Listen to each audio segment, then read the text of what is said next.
How to Control Your Mind, a Life Changing Motivational Story. Once, in a forgotten corner of the world, there was a man who had everything: wealth, power, influence. But there was one thing he couldn't control: his mind.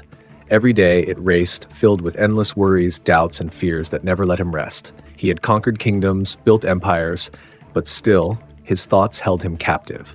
One fateful morning, a stranger appeared at his door, a quiet, unassuming monk with nothing but the clothes on his back. "I can teach you to control your mind," the monk said, his voice barely more than a whisper, but it carried the weight of something ancient. The man, laughing at the simplicity of the claim, agreed. What happened next would change everything. The monk led him into the heart of the forest, where the air was thick with stillness. But there was something wrong. The moment they stepped into the woods, the man began to feel something creeping under his skin, an unsettling force pulling him deeper. His mind, once frantic, now grew eerily quiet, and yet it was as if he could feel every thought, every breath, sharper than ever before. What the monk revealed to him in those woods was a secret most men would never understand. True control comes not from force, but from surrender. But there was a catch. The lesson he learned would change everything about how he saw the world and how the world saw him. How could someone who had everything be so out of control? What could possibly happen next? As the man walked deeper into the forest with the monk, a strange silence enveloped him. The air was thick with ancient wisdom, yet heavy with an undeniable sense of unease. Every step he took seemed to echo in the stillness, as if the trees themselves were listening. The sun was just beginning to dip below the horizon, casting long shadows that twisted and bent, creating a labyrinth of darkness where reality itself seemed to bend. The monk walked ahead without a word, his footsteps as quiet as the night around them. The man couldn't help but feel a growing tension. Despite the monk's calm, he couldn't shake the sensation that something monumental was about to happen. As the path narrowed, the man found himself on the edge of a small clearing surrounded by towering trees. It was here the monk finally stopped. "You've come for control," the monk said, his voice so soft that the man could barely hear it over the rustling of the leaves. But control is not something you grasp with strength. It is something you yield to. The man, already frustrated by his lack of peace, shook his head. "I've conquered everything. Why would I surrender? I control my world. I control everything in it." The monk didn't respond, but simply gestured for the man to sit by the edge of the clearing. Reluctantly, the man obeyed. As he sat, his mind buzzed, endlessly spinning.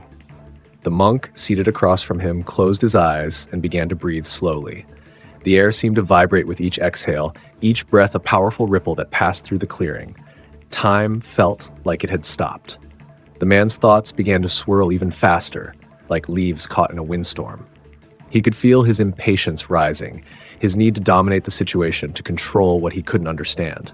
Yet, as the minutes stretched on, something began to happen. The frantic noise in his mind grew faint. The edge of panic that always clawed at his chest began to recede, if only a little. The monk opened his eyes, meeting the man's gaze with a calm intensity. "Do you see?" he asked.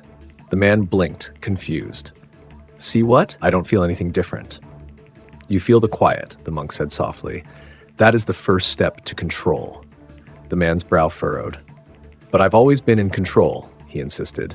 "I've built my empire with sheer force. I've beaten every challenge life has thrown at me. This..." He gestured around, frustrated. "This doesn't feel like control." The monk smiled faintly.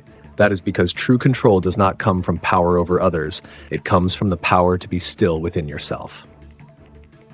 The man, eager to understand but deeply skeptical, remained silent, waiting for more. "Control is not something you achieve. It is something you let go of," the monk continued, his voice like a stream that has flowed for centuries. "When you stop grasping at your thoughts, when you allow them to pass without clinging to them, you gain freedom. This is where true power lies." The man's mind was racing again, but now it was filled with something else: doubt. What the monk was saying sounded impossible. But the silence of the forest, the depth of the monk's eyes, it felt real, like an ancient truth buried deep beneath the surface of his own life. They sat in silence for what seemed like an eternity, the man's thoughts settling like dust. And then, unexpectedly, the monk stood and motioned for him to follow. The forest felt different now. The sounds of nature, once distant and foreign, were now a part of him. His thoughts, once overwhelming, seemed to align with the rhythm of the world around him. There was a strange clarity in the air, something he couldn't explain. They reached a small stream, its water flowing with quiet force over smooth stones. The monk knelt beside it and motioned for the man to do the same. "The mind is like this water," the monk said. "It is constantly flowing, moving, changing. But when you try to control it, you disrupt its natural flow. Let it be as it is, and it will find its own way." The man bent down, gazing into the clear water. It was mesmerizing, the way the current moved effortlessly, always finding its path. For the first time, he felt a sense of peace, like the chaos of his mind had finally settled. "Control," the monk said, his voice barely above a whisper, "is not a battle. It is the art of allowing." The man sat there, his mind still and clear, for the first time in years. The power he had once sought to dominate the world outside had shifted inward, settling in a place of quiet acceptance. He understood now. True control was not something to grasp, it was something to release. As they made their way back through the forest, the man's heart felt lighter. The grip of his thoughts loosened. The monk didn't speak again until they reached the edge of the forest, where the first stars began to twinkle in the darkening sky. "You've learned the secret," the monk said, his voice gentle but firm. "Now you must live it." And with that, he turned and disappeared into the shadows of the trees, leaving the man standing alone under the vast sky. The man's thoughts swirled with new questions.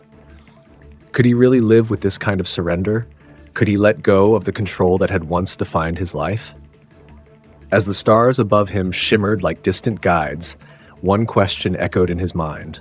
Was this the freedom he had been searching for all along? Now I want you to think about the word surrender. What does it really mean to you? Has your own search for control ever led you to the realization that true peace might lie in letting go? Drop a comment with your thoughts. If this story resonated with you, share it with someone who could use a little peace in their life.